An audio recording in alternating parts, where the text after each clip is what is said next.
Wala akong sinabi, oh. Ito, may bagong palabas naman ho ito, mga kababayan. Oh, meron, ano to, maleta na naman. Pagka ho, yung magdadala, yung mga tumutulong doon sa di umanong mga nabiktima, no? Ng tokhang-tokhang ni dating Pangulong Duterte, magdadala ng mga piatos dito, tapos dito Mary Grace na box, gagalit sila. Eto, ano to, maleta. Para saan? Mal maleta na naman. Baka, alam nyo, mga DDS, tang-ina nyo ha?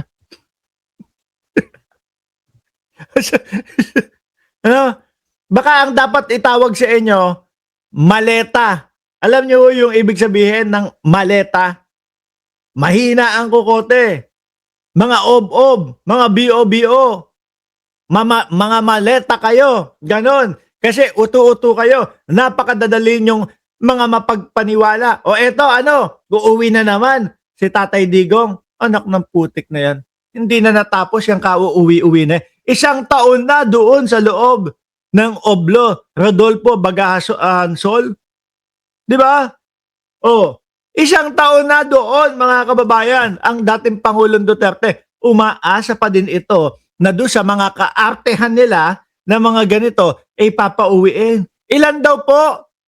Sabi, Voice of Millennials, no? Bit-bit ni Robin Padilla ang isang maletang naglalaman ng 300,000 na pirma. Oh, bago to, bago. Hindi man lang hindi man lang umabot ng 1,000,000. Nasaan yung pinagmamalaki ho ng mga DDS? 32 million, 32 million. Kahit alam nila na yung mga kagaya ni Mark Ramos, ayaw na, hindi na sumuporta sa kanila. Pero kapalan pa din po ng muka, no, nasabihin na 32 million pa din sila. Nasaan? Uulitin ko, nasaan yung 32 million? Alam nyo kung totoo na malakas pa kayo? Baka 5 minuto lang o sabi mo 5 oras pa lang yung mga papirma nila, mga bossing, baka ano na agad diyan. Milyon na po yung mga nagsipirma diyan. Inabot ng ilang taon, ilang buwan o ilang linggo etong tay kami naman, tapos 300,000 lang ang nahakot na pirma ninyo. Ibig sabihin, wala na talaga na sumusuporta. No? Napagod na ang mamamayang Pilipino doon sa kakapaulit-ulit ninyo na putik na yan. Paulit-ulit. Na puro mautog. Tapos babanat, sasabihin, ang sasabihin doon sa mautog, naku meron tayong adik na presidente. Pag ganun-ganun lang po Uulitin natin. Baka hindi napapakinggan at hindi alam nila Boss Robin.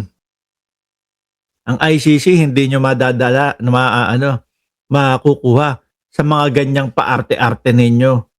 Ang ICC, hindi yan makikinig doon sa mga petisyon na ganito, 300,000 katao sumulat, pumirma, palayain na si Tatay Digong. Saan dadalhin to? Sa Supreme Court daw po. Okay. At pagkatapos, ano ang sunod na step ng Supreme Court? Sana ho, pagbigyan. Sana ho, mga kababayan, pakinggan. Di ho ba?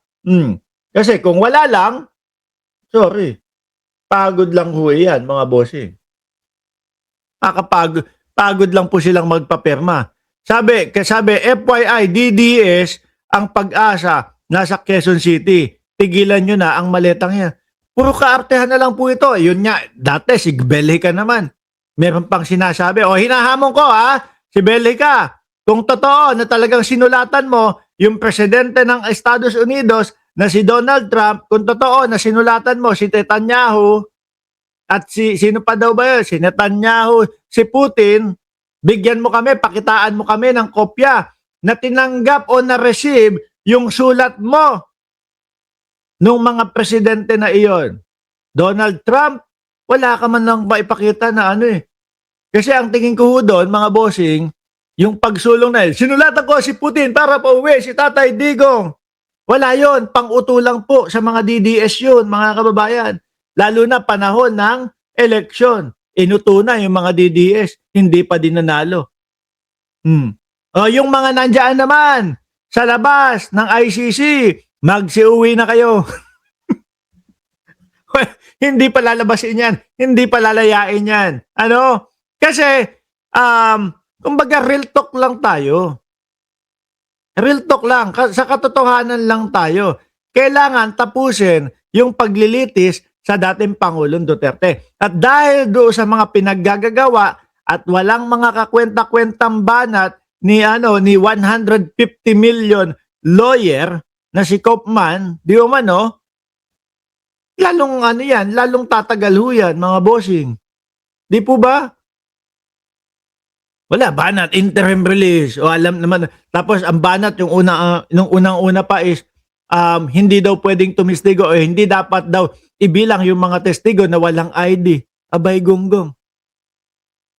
Puro pampatagal lang po. Siguro, baka masaya pa nga ho sila eh. O, baka masaya pa ho sila, mga kababayan, na hindi makalabas si dating Pangulong Duterte. Bakit? Dahil alam natin na gagamitin yan sa 2028 election. Magiging paawa iyan sa 2028 election, mga bossing. Di ba, I am Batman? Ang hindi mag-like, isisilid sa maleta at itatapon sa ilog, sabi ni I am Batman. The fact that this is a trolley, but he has to lift it for the cameras.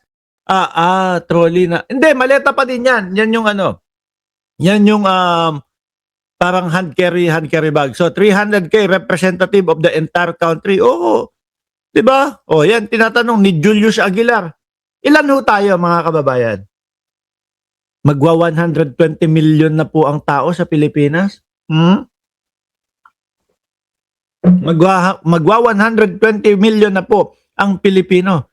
Tapos ito ipepresenta nito 300,000 lang po. Yung mga pag ganito ho nila, mga bossing, lalo lang pong nahahalata, konti na lang po sila eh. Di ba? Lalo lang pong nahahalata na wala na silang milyon. Oh, sabi ni Ma'am Elena Garcia, gagamitin si PRRD for sympathy vote sa 2028. Kaso, ngayon pa lang nakita natin, pabulusok na sila pababa. Wala nang sumusuporta. Wala nang mga sumasama. Hindi na tinatangkilik etong mga ito. Paano yan? Kaya yung 2028, nako, mukhang wala na po. No, mga DDS.